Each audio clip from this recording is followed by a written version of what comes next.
Hello weavers, ഞാൻ ഇന്ന് നല്ലൊരു മാങ്ങ ചമ്മന്തിയാണ് ഉണ്ടാക്കുന്നത് കേട്ടോ. അതിന് വേണ്ടിയിട്ട് ഞാൻ 2 മൂവാണ്ട മാങ്ങ എടുത്തിട്ടുണ്ട്, പിന്നെ ഒരു 5 വറ്റൽമുളക് എടുത്തിട്ടുണ്ട്, പിന്നെ ജീരകം ഒരു 1/2 സ്പൂൺ എടുത്തിട്ടുണ്ട്, ഉപ്പ് എടുത്തിട്ടുണ്ട്, പിന്നെ ഇത് സവോളയാണ് കേട്ടോ ഞാൻ എടുത്തിരിക്കുന്നത്. സവോളയെക്കാട്ടും നല്ല ചെറിയ ഉള്ളിയാണെങ്കിൽ ഒന്നും കൂടി നല്ലതാണ്.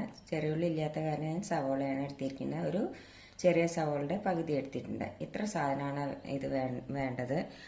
അപ്പോൾ ഈ മാങ്ങ ചമ്മന്തി ഉണ്ടല്ലോ, നമുക്ക് കഞ്ഞിയുടെ കൂടെ ചോറിൻ്റെ കൂടെ കഴിക്കാൻ നല്ല ടേസ്റ്റാണ്. അപ്പോൾ നമുക്കത് എങ്ങനെയാണ് ഈ ചമ്മന്തി ഉണ്ടാക്കുക എന്ന് നോക്കാം. ആദ്യം നമുക്ക് ഈ മുളക് ഒന്ന് ചുട്ടെടുക്കാം. അപ്പോൾ ഈ മുളക് നമുക്ക് ഇങ്ങനെ ഒന്നിലെ മുളകിൻ്റെ ഈ ഇതുണ്ടല്ലോ, ഇതിങ്ങനെ പിടിച്ചിട്ട് ഇങ്ങനെ ചുട്ടെടുക്കാം. അല്ലെങ്കിൽ ഒരു കമ്പി എടുക്കുക. കമ്പി എടുത്തിട്ട് അതിലിങ്ങനെ കോർക്കുക. ഉണ്ടോ, ഇതേമാതിരി ചുട്ടെടുക്കുക. അപ്പം നമ്മുടെ കൈയൊന്നും മുടിയില്ല. ഇല്ലെങ്കിലും മുളകിൻ്റെ ആ ഞെട്ടി എടുത്തിട്ട് ഞെട്ടിയിൽ പിടിച്ചിട്ട് ഇങ്ങനെ ചുട്ടെടുത്താൽ മതി. ഇതേമാതിരി ചുട്ടെടുക്കുക.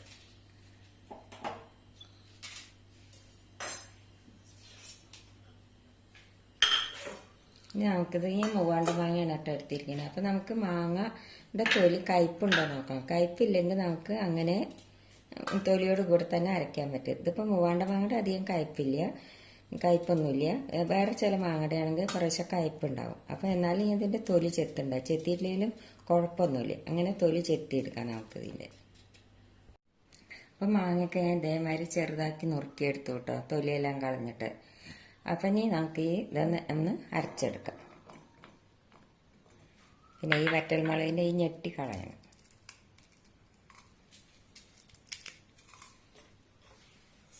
സവോള ചെറിയ ഉള്ളിയാണെങ്കിൽ ഒരു 3-4 എടുക്കാം കേട്ടോ. ഇതിൽ ജീരകം ഇട്ട് കൊടുക്കാം, ഉപ്പ്. ഇനി ആദ്യം ഒന്ന് കറക്കിയെടുക്കാം, എന്നിട്ട് നമുക്ക് കുറച്ച് വെള്ളം ഒഴിച്ചിട്ടൊന്ന് അരയ്ക്കാം. അപ്പം നമ്മുടെ മാങ്ങ ചമ്മന്തി റെഡിയായി. നമുക്കിതൊരു പാത്രത്തിലേക്ക് മാറ്റാം. നല്ല ടേസ്റ്റാണ് കേട്ടോ അത് കഞ്ഞിയുടെ കൂടെയൊക്കെ കഴിക്കാനായിട്ട്.